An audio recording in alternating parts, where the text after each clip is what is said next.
എടി മനു കല്യാണം വിളിച്ചാ? അവൻ വന്ന കല്യാണം വിളിച്ചിണ്ടായി. അവൻ അവന്റെ മുറപ്പണിനെ കല്യാണം കഴിക്കണം പറഞ്ഞിട്ടാണ് നിൽക്കണ്ടായിരുന്നേ. എന്നിട്ട് ഇപ്പൊ പുറം നാട്ടിലെ ഏതോ ഒരു പെണ്ണിനെ കല്യാണം കഴിക്കണേ. ആർക്കാരൊക്കെ വിധിച്ചെന്ന് പറയാൻ പറ്റില്ലല്ലോ. അത് നീ പറഞ്ഞത് കറക്റ്റാ. ഇപ്പൊ നമ്മള് ദൂരെ ഒരു സ്ഥലത്ത് പോകാൻ ബസ് സ്റ്റോപ്പിൽ ബസ് കാത്ത് നിൽക്കും.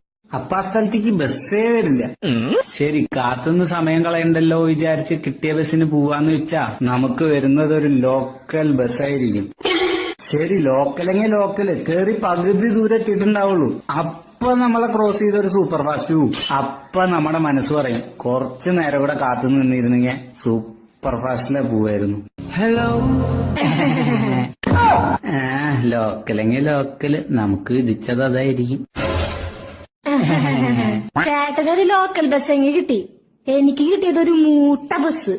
അതില് കേറി ഞാൻ പെട്ടപ്പാട് ഓടോന്നറിയില്ല.